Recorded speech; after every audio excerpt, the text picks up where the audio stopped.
دل بے قرار بھی ہے ملنے کو اور بچھڑنے کا خوف بھی ہے، گر وہ نہ کہا جو سننا ہے، گر وہی کہہ دیا تو کیا ہوگا۔ میری خاموشی بزدلی نہیں ہے، آپ کا احترام کر رہی ہوں۔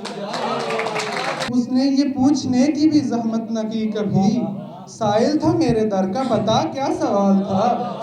عبداللہ فاؤنڈیشن کے زیر اہتمام پوٹھار ینگ جرنلسٹ ایسوسی ایشن کے اعزاز میں عبداللہ فاؤنڈیشن کے مرکزی دفتر چکری روڈ پر مشاعرے کا انعقاد کیا گیا، جس کی صدارت خطہ پوٹھار کے نوجوان شاہد احمد رضا راجہ نے کی اور مہمان خصوصی نازیہ شکور ناز تھیں۔ ان کے علاوہ محمد جمیل، ظہیر احمد، تصویر عباس، عبداللہ فیضی سمیت دیگر نوجوان شعراء نے شرکت کی اور اپنا کلام پیش کیا، جبکہ پوٹھار ینگ جرنلسٹ ایسوسی ایشن کی نمائندگی کرنے کے لیے ضیاء الرحمان ضیاء، ثانیہ ایوان، حفظہ ایوان مشاعرے کا حصہ تھی۔ اس موقع پر محمد بشیر راجہ، صدر عام آدمی party Azad Kashmir پوٹھار young journalist ایسوسی ایشن کے چیئرمین بابر اورنگزیب چودھری، صدر حافظ شیر افضل، سینئر نائب صدر عریشہ صغیر عباسی، نائب صدر ہیرا افتخار، جوائنٹ سیکرٹری راجہ رفاقت حسین، سابق صدر انوار الحق مغل، ممبر سوشل میڈیا سید کاشف رضا بخاری، قاسم جمشید، محمد عمر، قاسم منیر احمد، صبا شاہین کے علاوہ سامعین کی کثیر تعداد موجود تھے۔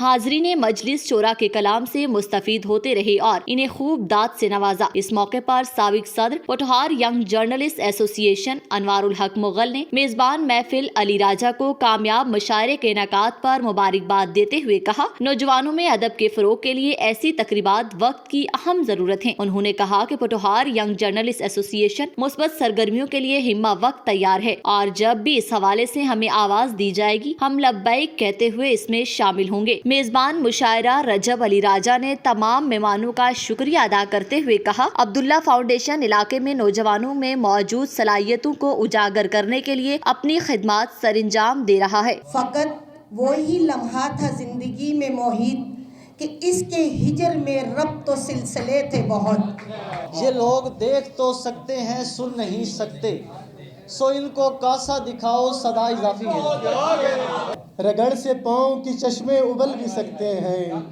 کسی کی پیاس کی شدت پہ اعتراض نہ کرنا۔ 15 منٹ میں اس نے کچلا ایڑی تلے غرور میرا، 15 سال میں جس کے جوتے چمکاتی تھی ہاتھوں سے۔